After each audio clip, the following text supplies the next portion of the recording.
Pessoal, parabéns. Ontem eu nem comentei, mas eu achei tão bonito aqui que vocês fizeram.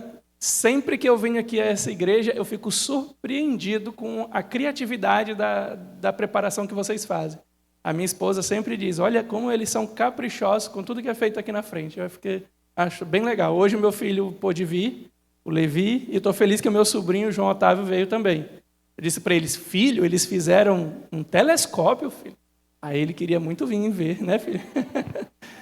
Pois é. Pessoal, eu quero começar novamente, seguindo a tradição dessa série, falando sobre as fotos do Nicolas Bué. E hoje vocês estão vendo fotos do céu do Chile. Essa foto eu até mostrei no sábado. Alguém está no deserto de Atacama, um deserto enorme que tem no Chile, com um céu muito claro, olhando, e ele tirou a foto num momento especial e conseguiu fotografar duas manchas aí, que o tema da série de hoje vai falar delas. Aí são as duas famosas nuvens de Magalhães. Tá? E se você observar, deu certo, gostei, o pessoal da sonoplastia ficou ótimo aqui, o sensor. Se você observar aqui também, você está vendo aqui o céu lindo, maravilhoso. Falar nisso, já vou dar uma sugestão aqui, e a minha esposa disse que eu sou muito entrão, eu dou logo sugestões. Depois dessa série, vamos nos animar e vamos programar um passeio lá nos Lençóis. Dizem que à noite, nos Lençóis Maranhenses, dormindo lá nos Lençóis, tem um acampamento que algumas pessoas fazem, dependendo do céu, no período do ano, o céu limpo, você vê um céu magnífico. Tem fotos que eu já vi de lá que eu não imaginei que fosse do céu, nem dos Lençóis. Né? Os Lençóis já é uma coisa de outro mundo, né? É uma coisa sensacional. Nunca esqueça a primeira vez que eu vi lá e eu tive aquela sensação, cara, nenhuma foto diz o quanto isso é bonito. Ela é muito mais bonito. Mas o céu lá, para quem está acampando longe mesmo da cidade, diz que é fabuloso. Então, eu tenho a maior vontade de fazer isso.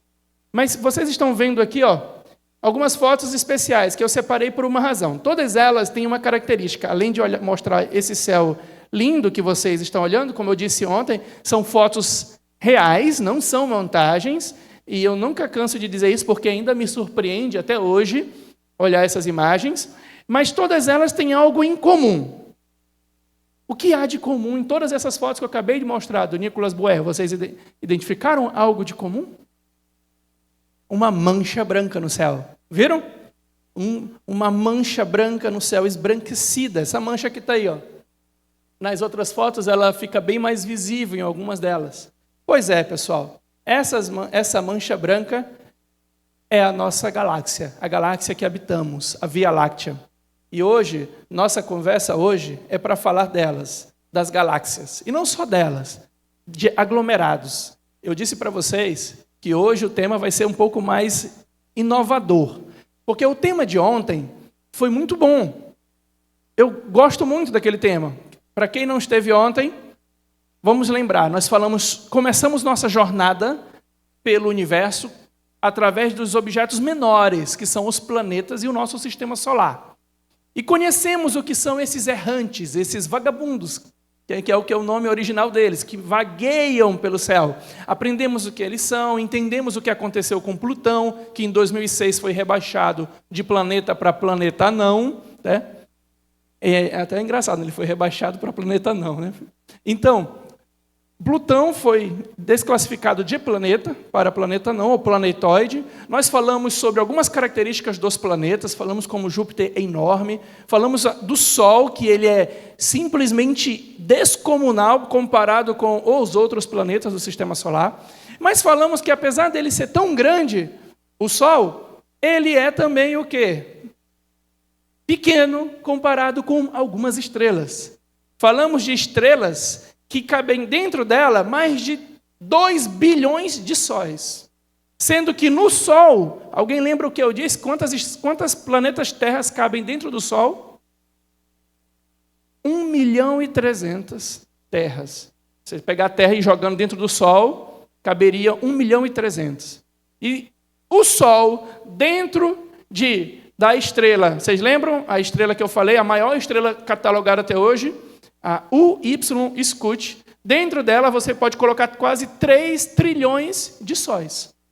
Então, vocês entenderam isso? Dentro da Terra dentro do Sol, cabem quantas terras? 1.300.000. E dentro dessa estrela cabe quantos sóis? Quase 3 trilhões. Aí você fica, credo. É, realmente assim. É algo para chocar. E na nossa reflexão, ontem, nós falamos que aprendemos uma das lições mais importantes que todos devem aprender. Qual foi? Nós somos pequenos. E não só em dimensões, em conhecimento nós somos pequenos. Quantos de vocês tinham noção do quão grande, só com a palestra de ontem, de quão grande eram essas dimensões das estrelas? Poucos. Então nós agora aprendemos que tudo é muito grande e nós não sabíamos, realmente nós não sabíamos. E eu mostrei para vocês que esse é um passo que todos precisamos dar. Que inclusive diversos personagens bíblicos passaram por isso. Caíram do cavalo e se entenderam pequenos. Alguns, quando se encontraram com Jesus na sua glória, disseram, quem sou eu, Senhor? Isaías caiu, Daniel caiu, Paulo caiu, e a história de ontem nós conversamos sobre quem que caiu. Já esqueceram? Jó caiu. Caiu, e depois que ele cai, ele tem a experiência mais profunda que ele te diz assim, eu só te conhecia, Deus, de longe, agora eu te conheço de perto, de experiência, porque agora eu caí. Interessante que todos esses personagens que nós colocamos naquele panteão de nossos heróis, caíram. Mas nós não. Nós continuamos sendo, como eu disse ontem, o último biscoito do pacote. Nós continuamos nos achando. E eles caem. Então, nós precisamos sair. Agora, hoje, nós vamos descobrir algo a mais. Hoje, nós vamos pensar sobre esse céu. E eu quero começar falando para vocês sobre essa pergunta. Falamos ontem de estrelas. E a pergunta de hoje é essa. Quantas estrelas existem no universo? Rafael, como é isso? Dá para contar? Alguém ficou contando? Construímos um computador que ficou contando? Não, não daria para contar dessa forma.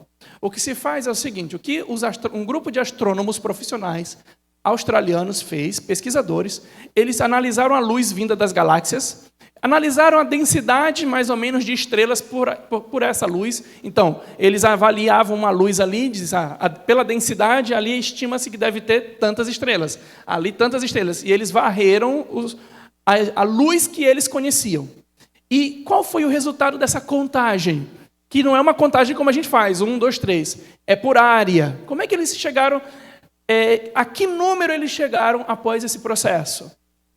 Eles chegaram a um número de 70 septilhões de estrelas. Aí você olha para mim e diz, e aí? Tá certo. O que significa esse 7 seguido de 24 zeros? Tá, eu vou te ajudar a entender. Quando você vai lá na litorânea, no domingo de manhã, com a família, com os amigos, coisa muito gostosa de fazer, eu gosto de, às vezes, pegar minha bicicleta e ir para lá e caminhar, e aí passear na litorânea ali. Você chega lá, faz o que a foto está dizendo. Você pega a areia na mão e você esfrega e pega aqueles grãozinhos lá. Tá certo? Imaginaram? Beleza. Você pega aqueles grãozinhos. Conta os grãozinhos que tem ali. Tá certo? Conta. Mas não conta só da litorânea. Conta do litoral maranhense. Não, do litoral maranhense não, do litoral brasileiro. Não só do litoral brasileiro, de todas as praias do planeta Terra. Entenderam o que eu falei? Conta o número de grãozinhos de areia de todas as praias do planeta Terra. Existem mais estrelas do que 10 vezes esse número. Vocês entenderam? É para cair o queixo mesmo. Estou vendo. Eu sei que vocês não acreditam nesse momento em mim. Que história é essa, Rafael? Tem mais estrelas do que grãos de areia em todas as praias do planeta Terra? Não foi isso que eu disse. Eu disse que tem mais estrelas do que 10 vezes o número de grãos de areia em todas as praias do planeta Terra. Entendeu agora? Pois é, isso não é conta minha, é desses astrônomos meio maluquinhos. Mas eu vou te perguntar de novo, depois da palestra de hoje, lá no final, se você vai concordar agora que isso é possível ou não. Vamos começar. Se tem tantas estrelas assim, a próxima pergunta que você vai me fazer, porque você é uma pessoa muito inteligente, onde é que elas estão? Onde estão elas? E aí eu vou te contar um segredo muito interessante. Elas não estão aleatoriamente jogadas no espaço. Uma coisa bem curiosa. Elas não estão assim... Porque quando você estuda matematicamente a distribuição de algo, isso é coisa de estatística, uma das áreas mais legais da ciência. Tá? Toda uma celeuma e problemas que aconteceram aí nesse período de pandemia. Meu amigo Edric, médico que acompanhou toda essa jornada. Edric, não sei se você vai concordar comigo, mas muitos dos problemas que nós vivemos na pandemia teriam sido resolvidos se as pessoas soubessem um pouco de estatística. Concorda? Um pouco de estatística. Porque era um dizendo... aquele ali adoeceu, não pode. Aquele ali ficou bom, pode. Com estatística não funciona assim. Então a estatística é muito importante. E quando a gente analisa estatisticamente a distribuição das estrelas, eles perceberam uma coisa, elas não estão igualzinhas distribuídas para todo lugar. O que significa? Significa que elas estão acumuladas. Tem regiões, elas estão ali distribuídas, mas existem regiões onde elas estão acumuladas, um pouco mais que outras. Elas estão distribuídas, mas tem regiões que têm mais estrelas que outras. E está aí uma foto real de um caso desse. Essa foto real está mostrando a mancha esbranquecida. Com essa região aqui, pessoal, vocês concordam que vai ter mais estrelas que essa? Essa parte aqui, ó, que está mais iluminada, sim, ela tem mais estrelas que uma área como essa.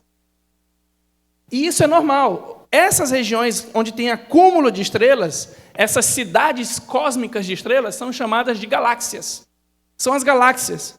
E essa galáxia em especial é bem conhecida nossa. É a nossa casa, a Via Láctea. Nós estamos olhando a nossa galáxia, e eu vou colocar agora uma foto artística. Por que artística? Porque essa foto você pode entender por que ela é artística. Porque não dá para a gente tirar foto, porque nós estamos dentro dela, né?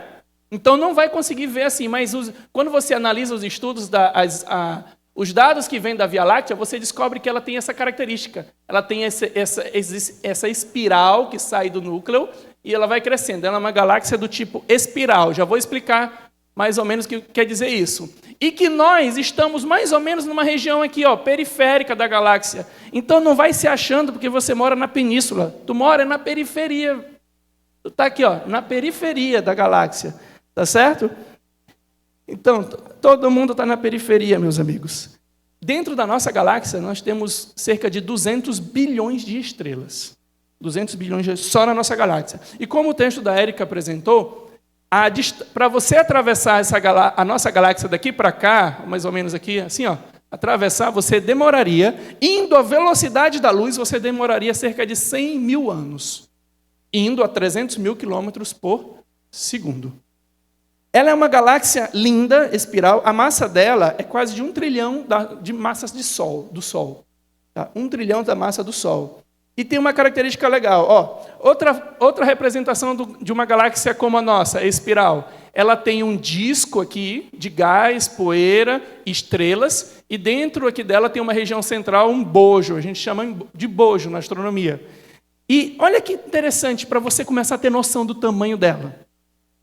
Se a nossa galáxia tivesse 1 metro, então acompanha aí comigo esse raciocínio. Se a nossa galáxia tivesse 1 metro de diâmetro, imagina aqui, esse disco assim, 1 metro, é mais ou menos aqui, o que meu braço vai fazer. 1 metro. Se ela tivesse 1 metro, qual seria o tamanho do nosso sistema solar? Aquele bem grandão que a gente falou, que as dimensões dele são cerca de 100 mil vezes maior do que a distância da Terra ao Sol. Lembra lá? Nós falamos ontem no sistema solar, bem grandão. Se a galáxia tivesse 1 metro de diâmetro, qual seria o tamanho do sistema solar? Deixa eu te ajudar. Imagina na sua cabeça aí uma régua. Imagina uma régua aí. Imagina uma régua. Agora pega uma régua e pega a distância entre 2 tracinhos. Como é que a gente chama a distância entre 2 tracinhos que está lá na régua? Milímetro, não é o centímetro. O centímetro tem 10 tracinhos. A régua milimetrada, aquela comum que a gente tem, os dois tracinhos eles separam a distância de 1 milímetro. Pega aquela distância e começa a cortar ela com uma faca bem afiada. Corta 100 pedacinhos dela. Estão vendo? Imaginaram? Pega o milímetro, aquele entre dois tracinhos, e corta 100 pedacinhos. Seria o tamanho do sistema solar comparado com a Via Láctea se ela tivesse 1 metro. Pois é, essa é a nossa galáxia. Se o Sol fosse uma célula branca, a nossa galáxia seria do tamanho dos Estados Unidos. Então, é grande, né, pessoal? Bem grande. Uma coisa curiosa sobre as galáxias é que elas são objetos recentes. E eu estou mostrando para vocês como elas foram fotografadas lá no início do século XX. Até 1923, eram imagens como essa que a gente tinha do céu. Umas manchas brancas, que não tinham nem o nome de galáxias. Elas se chamavam nebulosas. Todas as manchas brancas que eles fotografavam eram nebulosas. E aí a pergunta que existia era que tinha um mistério sobre as nebulosas. Qual era o mistério? E é bem legal essa história. O mistério era o seguinte: as nebulosas, elas estão dentro da nossa galáxia ou elas estão fora da nossa galáxia? E a maior parte dos astrônomos achava que todo o universo era só a nossa galáxia, a Via Láctea. E que as nebulosas estavam dentro da nossa galáxia. Mas um astrônomo famoso, que o nome dele vocês já ouviram, o nome desse astrônomo é Edwin Hubble, que deu o nome ao... Não é que ele deu, não. Deram o nome em homenagem a ele, no telescópio Hubble. E o Edwin Hubble, ele fez o seguinte: pegou uma dessas manchas, dessas nebulosas, ele encontrou uma estrela chamada Variável, e essa estrela é variável porque o brilho dela muda assim. E ele, analisando o brilho dela, ele conseguiu estimar a distância dessa mancha. E ele já sabia mais ou menos o tamanho da nossa galáxia. E eles perceberam que essa mancha estava muito além do que a nossa galáxia. E aí, bum, a mente explodiu dos astrônomos. Como assim? Quer dizer que o universo é muito maior do que a nossa galáxia? Pois é. E essa mancha é a que a gente chama, é a galáxia de Andrômeda, a irmã da nossa galáxia. É Andrômeda, famosa Andrômeda. Uma foto de Andrômeda, ou M31. Muitas galáxias, quando vocês ouvirem falar delas, tem um M na frente, porque um dos primeiros a catalogarem as principais galáxias foi Messier. Então, o catálogo dele vem com a letra M, em homenagem ao nome dele. Então, M31 foi a galáxia 31 catalogada por Messier. Então, quem é Andrômeda? A nossa galáxia, nossa irmã, que ela é muito parecida com a nossa, bem maior, na verdade, mas bem próxima à nossa. O que ela tem de tão especial, Rafael? Primeiro, ela é o dobro do tamanho da nossa, é uma irmã maior. O dobro do tamanho. A que distância ela está de nós? Se você sair daqui e for para lá, em uma nave, a velocidade da luz, você ia demorar 2,5 milhões de anos para chegar lá, em Andrômeda. Ela tem cerca aí de 1 trilhão de estrelas, bastante densa. Você pode observar ela melhor no hemisfério norte. E o diâmetro dela, como eu falei, é mais que o dobro, é cerca de 250 mil anos-luz, se você for querer só cruzar ela. Essa é a Andrômeda. Mas vamos lá, vamos falar de galáxias, já falamos da nossa irmã maior, mas eu quero falar agora da mais bonita. Vamos imaginar que existisse o Miss Universo. E aí no Miss Universo a gente vai perguntar quem é a galáxia mais gatinha, mais bonita. E quem vai ser essa? Ela tem uma candidata forte. E eu acho que poucos discordariam, mas uma das galáxias mais bonitas seria essa. A galáxia do Redemoinho. Claro que ela está aí sendo a mais bonita porque ela também tem um privilégio, a posição dela em relação a nós. Ela está, o que a gente chama em astronomia de face on, é assim, Porque a galáxia ela pode estar em várias posições, você imagina isso, o disco? Mas, coincidentemente, ela ficou bem perpendicular a nós. Então, nós conseguimos ver ela com essa beleza toda, os braços espirais bem definidos, o bojo aqui tem estrelas novas, aqui dentro são estrelas mais velhas. Ela é uma galáxia não muito grande, ela tem ali, se você for observar essa galáxia aqui, ela tem cerca de 30 mil anos-luz de diâmetro. tá? Então, ela, na verdade, de raio, 30 mil anos-luz de raio, ela não é muito grande, mas é uma das mais bonitas. E agora, para você entender que eu estou falando já há algum tempo sobre tipos de galáxias, eu falei, ela é uma galáxia espiral. Existem outros tipos de galáxia. E eu vou mostrar aqui para vocês um gráfico muito famoso, feito pelo Hubble, o Edwin Hubble. Ele classificou as várias galáxias. Esse grupo aqui, se você olhar, tem um E na frente. O que é esse tipo de galáxia, Rafael? São chamadas de galáxias elípticas. Elípticas porque elas têm uma forma ovalada aqui. Tá? Algumas são quase esféricas, outras são mais achatadas. E elas é uma galáxia com pouco gás e estrelas muito velhas. Nessa região aqui, você tem galáxias do tipo, vocês já podem dizer, espirais. As de cima são espirais não barradas e aqui tem uma barrinha no meio. E aqui tem umas que não quiseram se definir, nem para um lado nem para o outro, aí elas são chamadas de irregulares. Tá?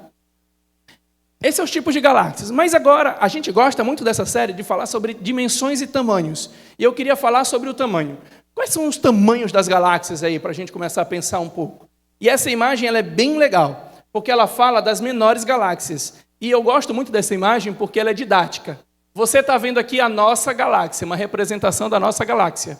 E aqui são imagens em proporção de tamanho. Então, por exemplo, você está vendo uma manchinha aqui? É uma galáxia. Olha como ela é bem menor que a nossa. Todas essas outras são menores que a nossa galáxia. Então, existem muitas galáxias menores que a nossa. Tá? Também nós temos galáxias maiores. E como maiores, Rafael? É porque você não percebeu, mas aqui é a nossa galáxia. E aqui são outras galáxias, maiores que a nossa. Mas, como você é curioso, você deve estar se perguntando assim, tudo bem, e qual é a maior? A gente vive falando de coisas maiores aqui nessa série. E qual é a maior galáxia? E eu vou contar um pouco para vocês do que temos de galáxias registradas. Seria, então, a maior galáxia essa? A M87, em Virgo? Ela é uma galáxia que, se você quiser chegar lá, você vai demorar a velocidade da luz, o tempo de 53 milhões de anos. Ela já tem um diâmetro de 980 mil anos-luz. Tá? Então, você demoraria só para atravessar ela quase 1 milhão de anos, a velocidade da luz, só para atravessar ela. Ela possui alguns trilhões de estrelas. E essa foto é bem legal. Por quê, Rafael? Porque você está olhando o tamanho dela comparado com quem?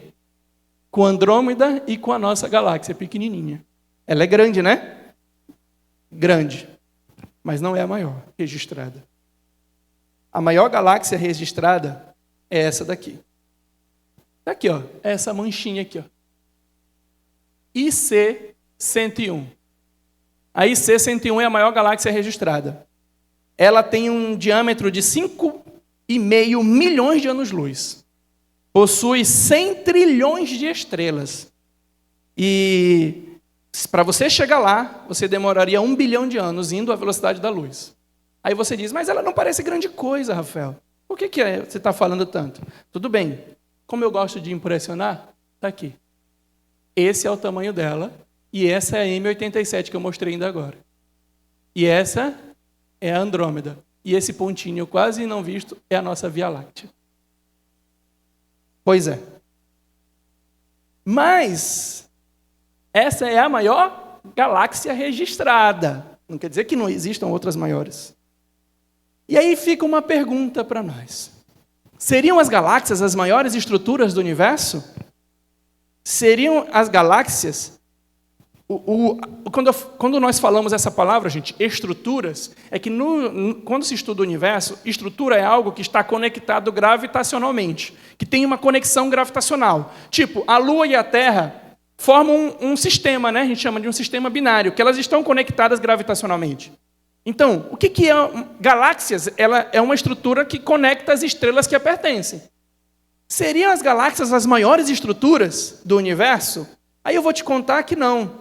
Porque eles descobriram que as galáxias, não só as estrelas estão acumuladas em galáxias, e vocês perceberam que as galáxias em geral têm 100, 200 bilhões, a IC 101 tem quantas estrelas?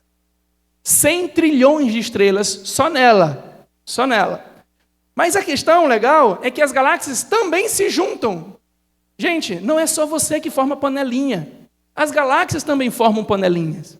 E elas se juntam, formando as menores panelinhas de galáxias, que são chamadas, sabe quem? Os grupos de galáxias. Quando você tem 50 galáxias ali reunidas ou menos, você tem grupos de galáxias. E aqui você está vendo uma representação computacional de um grupo nosso, chamado o grupo local. Local porque nós estamos dentro dele. Aqui é a nossa galáxia, aqui é a galáxia de Andrômeda, tá certo? E aqui tem mais cerca de 50 galáxias menores. As duas nuvens de Magalhães, a grande e a pequena nuvem de Magalhães, estão aqui, também são galáxias. Cada ponto desse está cheio de estrelas, com bilhões de estrelas. E eles formam esse grupinho aqui, todo conectado. E quem manda nesse grupinho aí são as duas maiores. A Via Láctea e Andrômeda. E para você ter uma noção, vamos lembrar, se esse grupo de galáxia fosse um círculo de 1 metro de diâmetro, de novo, se o grupo fosse um círculo de 1 metro de diâmetro, a nossa galáxia teria 1 centímetro. Então, para você ter uma ideia das dimensões que nós estamos falando. Então, a nossa galáxia teria 1 centímetro. Vocês lembram do que eu falei sobre o tamanho da nossa galáxia em relação ao sistema solar? Vocês lembram? Se a galáxia nossa tivesse 1 metro, o sistema solar teria 1 milímetro separado em quantas partes? Em 100. Pois é. Mas seria então o grupo local a maior estrutura do universo? Não. Porque as galáxias não só se reúnem em grupo. Quando você tem um número muito grande de galáxias, você tem agora o que a gente chama de aglomerado de galáxias. Então, o que é um aglomerado? É uma reunião de galáxias. E você está vendo aí, fotos reais de astronomia, aqui de 2 aglomerados, o Max e o Abel. Aqui está repartido aqui, são 2 fotos. E quando você olha uma foto dessa, você diz, bonitinha, né? Toda coloridinha. Só vou te dar uma informação. A maioria das coisas que você está vendo, a maioria absoluta, não são estrelas, tá? Cada ponto luminoso desse que você está vendo, sabe o que são? Galáxias.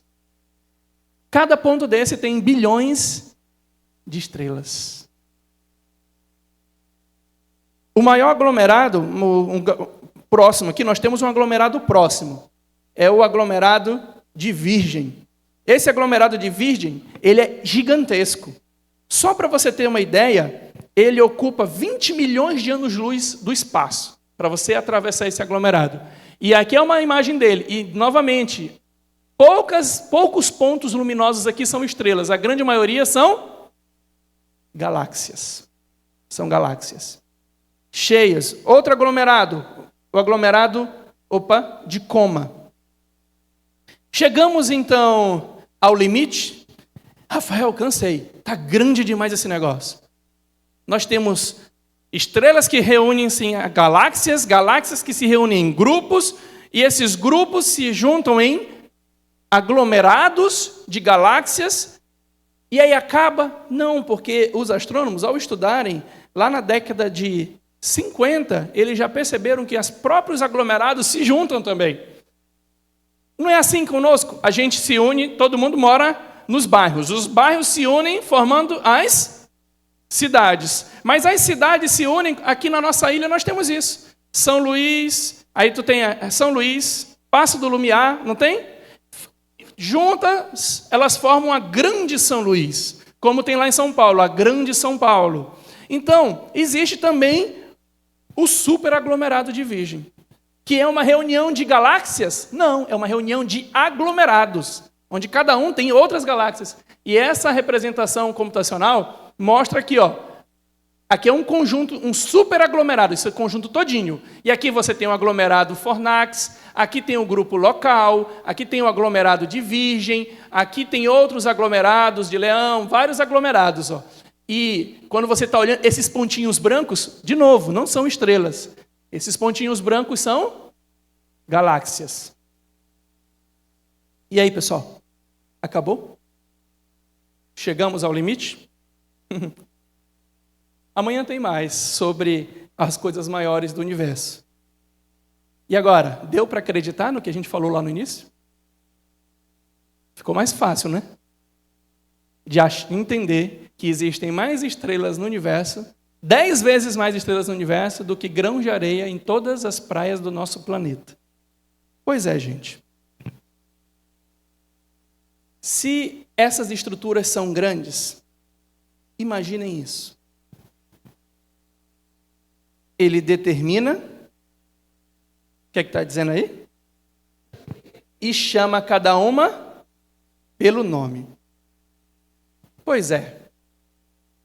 Deus determina o número e as conhece individualmente. Mais do que saber só individualmente. Às vezes dá a ideia, te parece, que Deus pegou a lista de nomes e foi decorando, né?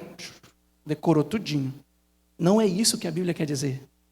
A Bíblia está querendo dizer algo a mais. Quando ele diz assim, que ele conhece pelo nome, é que ele conhece as propriedades individuais de cada um desses elementos que formam o universo. Mais do que o número de grãos de areia em todas as praias, ele conhece individualmente. Olha que interessante.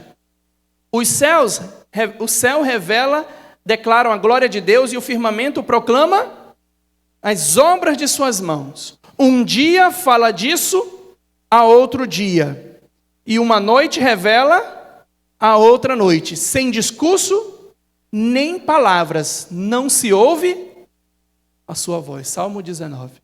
Pessoal, vamos pensar sobre isso. Primeiro, ao contrário do que nós vimos ontem, o céu não declara a glória do homem. Perceberam?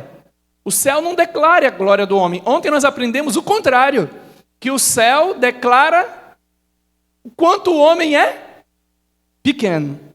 Mas o céu declara a glória de Deus. Segunda informação, ele anuncia, proclama a obra de suas mãos. Uma forma de você conhecer alguém é conhecer as obras dessa pessoa. Uma forma de você conhecer uma pessoa é conhecer os livros que ela escreveu, os quadros que ela pintou, as produções que ela teve, e você conhece a pessoa. Então, os céus são uma declaração de quem é Deus, declarando a obra de suas mãos. E eles falam, isso é muito interessante, que eles falam, dia a dia eles falam, e eles não falam só com palavras, diz até que nem se ouve voz. Eles falam de várias maneiras, seja pela beleza, seja pela matemática, pela ciência, mas eles falam. Por isso que eu costumo dizer que, para mim, a ciência é a maior declaração da glória de Deus. Porque fala sem palavras a respeito da obra desse Criador. Outra informação para a gente, outro texto para a gente refletir. Olha só. Senhor, Senhor nosso, como é majestoso o teu nome em toda a terra. Tu, cuja glória é cantada.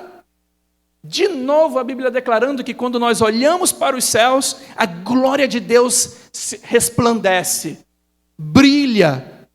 Quando eu olho para os céus, ao contrário do que nós hoje às vezes queremos achar, parece que às vezes querem colocar na nossa cabeça de que se eu olhar para a natureza, se eu compreender a natureza, eu vou entender que Deus não existe. Eu vou entender que eu sou sozinho. Desculpa, é o contrário. Assim como os povos antigos, quando olhavam para a natureza, se maravilhavam e só restava para eles se ajoelhar e adorar, nós hoje, através dos recursos que a ciência permite, dessas fotos, desses conhecimentos, nós podemos olhar e também nos maravilhar, nos ajoelhar, reconhecer que somos pequenos. Então, essa é a marca de um Deus que vai além de todo o universo. O universo não restringe Deus, Deus é maior do que o universo. A glória dele é além do universo. Por isso que uma das falas marcantes dessa série, de toda a série, e eu espero repeti-la ao longo de cada dia, é essa.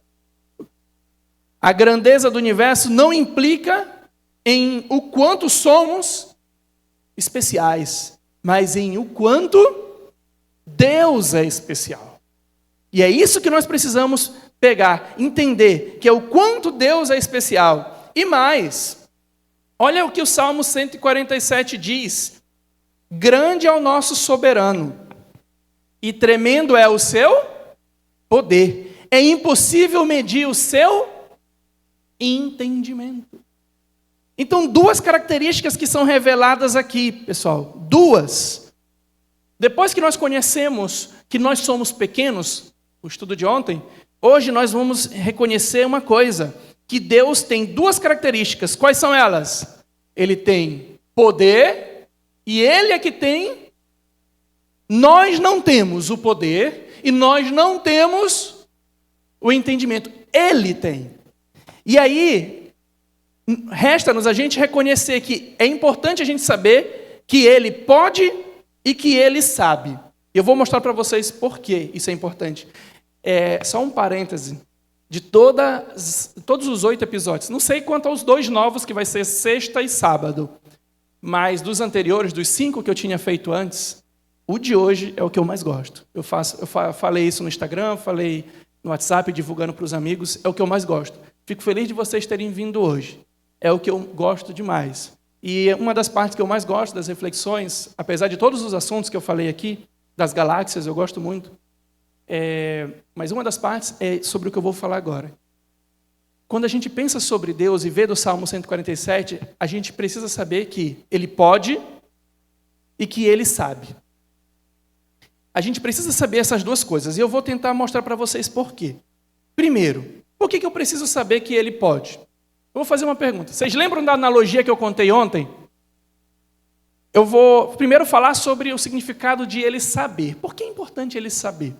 A analogia que eu contei ontem, para quem não estava, é o seguinte: nós somos acusados por aqueles que não acreditam em Deus de sermos fracos, porque nós precisamos de um amigo imaginário, segundo eles, para nos guiar. E eles não. Quem não acredita em Deus é o corajoso, é o capaz de caminhar na jornada da vida com coragem e vencer os obstáculos com sangue no olho. E nós somos os covardes que precisamos dia e noite ficar pedindo para o amigo imaginário nos ajudar. Só que eu comentei a vocês, através da analogia de 2 pessoas perdidas na floresta, de que se você tem 2 pessoas realmente perdidas na floresta, que não conhecem a floresta, perdida é isso, pessoas que não conhecem a floresta, se você tem essas 2 pessoas ali, quem é mais forte? Aquele que se diz, eu sei o caminho, pode me seguir. Detalhe, você sabe que ele não conhece, mas ele diz, eu sei. Ou é aquele, eu não sei. Preciso de ajuda. Quem é o melhor? Quem está em melhores condições? Perceberam? Pois é. Agora estamos nós nessa floresta, perdidos, reconhecendo como aprendemos a lição de ontem. Nós estamos perdidos. Precisamos de ajuda no meio da floresta. Nós precisamos de quem para nos ajudar? O que é que a gente precisa de alguém quando a gente vai fazer um guia, um trekking pela floresta, uma caminhada? A gente precisa de um guia, não é isso? Então a gente precisaria de um guia, vocês concordam? Entenderam? Nós precisamos de um guia. E o guia é aquele que sabe, não é aquele que sabe? Mas eu vou te dizer mais, sabia que existe alguém melhor do que o guia para nos guiar pela floresta? Quem seria? Aquele que plantou as árvores. Melhor do que alguém que estudou o mapa da floresta, eu gostaria de caminhar com quem plantou cada uma das árvores, que as conhece e chama pelo nome. Por isso que nós precisamos reconhecer que Ele sabe. Pare de achar que você sabe. Ele sabe. Ai, eu sei o que me faz feliz. Sabe não, meu amigo. Ele sabe. Eu sei o que é bom para o meu corpo. Sabe não. Ele sabe. Eu sei o que é bom pensar. Sabe não. Ele sabe.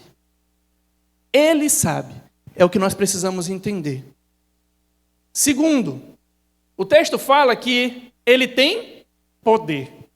Não é disso de lá? Ele sabe e ele tem poder. Não é dito no texto? Mas eu queria perguntar.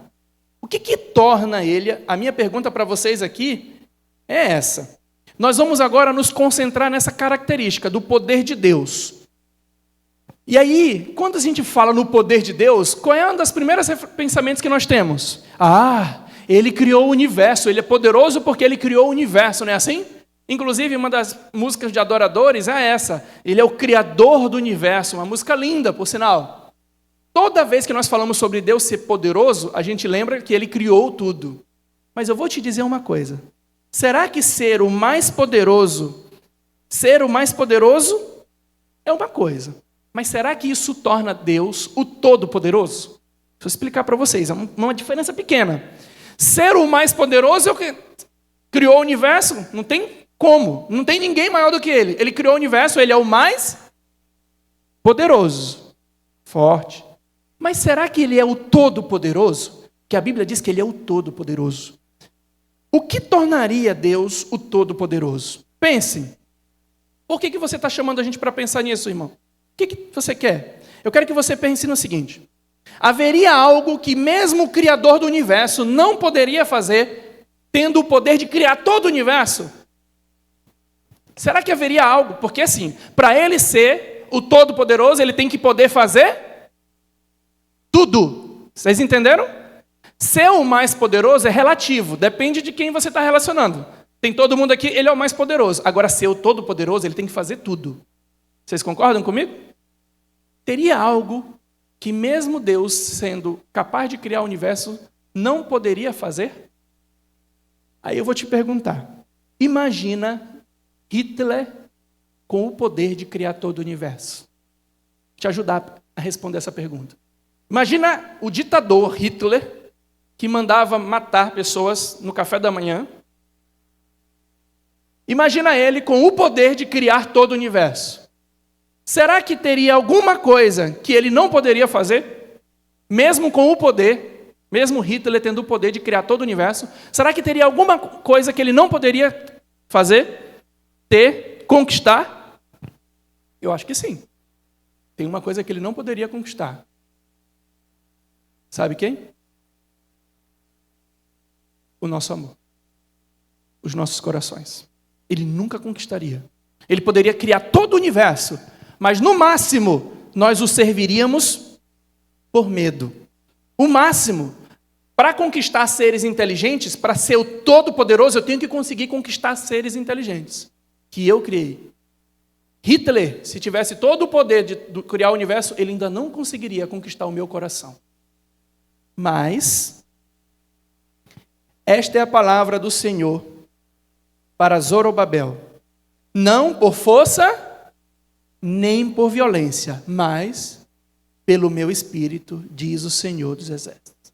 Deus é o Todo-Poderoso, não porque Ele consegue criar todo o universo, mas porque além de criar todo o universo, Ele consegue, pelo seu caráter, conquistar o meu e o teu coração.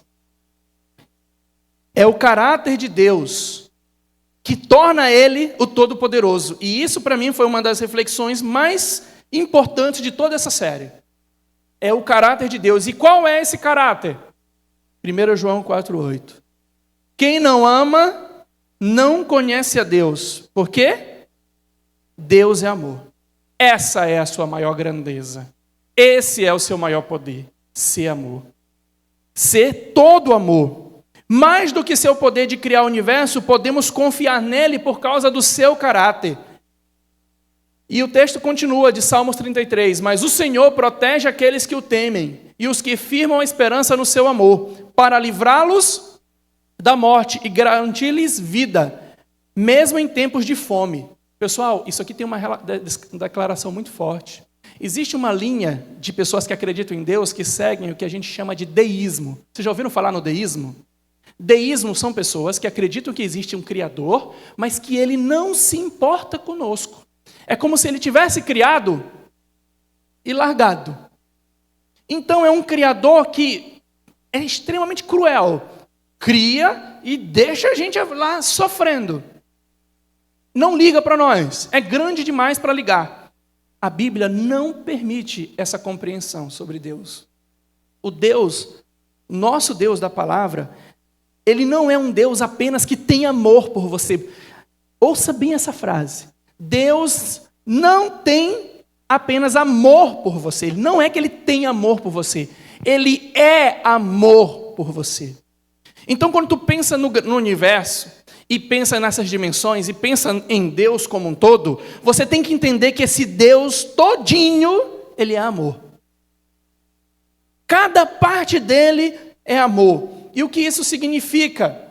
Significa que a grandeza do universo não implica em o quanto somos especiais, mas o quanto Deus é especial. Isso mostra o quanto o amor dele é especial. E aí, meus amigos, indo já fechando aqui a nossa conversa, nós costumamos há muito tempo nós queremos ser especiais. Há muito tempo, desde quando a gente provou do fruto proibido, a gente queria ser como Deus, né? Coma e sereis como Deus. Ai, que maravilha. Nós queríamos. Mas há algo que realmente pode nos fazer ser especiais. Não precisávamos de um fruto proibido para sermos especiais. Já éramos especiais e somos especiais. Vocês lembram do que eu falei sábado sobre o dilema do homem? Tem algo no homem que torna ele muito especial. E o que é? O que é que está dizendo aí? Criou Deus, o homem, a sua imagem. A imagem o criou. Homem e mulher os criou. Nós somos a imagem de Deus. Queremos ser deuses de nossas vidas, em poder, porque imaginamos que isso significa ser Deus. Nós sempre olhamos para Deus sobre a ótica do poder. Então eu quero ser um Deus tendo poder. Mas nós podemos ser deuses em um sentido, sendo a imagem de Deus. E como é ser a imagem de Deus? Como é ser a imagem de Deus? É fazendo o quê? Quem é Deus? Podemos ser a imagem de Deus fazendo o quê? Amando. Se o amor é o que melhor representa a grandeza de Deus, eu posso ser a imagem de Deus fazendo o quê? Amando. Não precisamos de um fruto proibido, precisamos amar. Então esse é o nosso Deus. Amanhã nós vamos continuar e vamos falar sobre coisas maiores do que essas que nós falamos hoje. Acreditem se quiser. E vamos nos perguntar o seguinte, nós temos um problema aqui. Renan, apareceu um problema.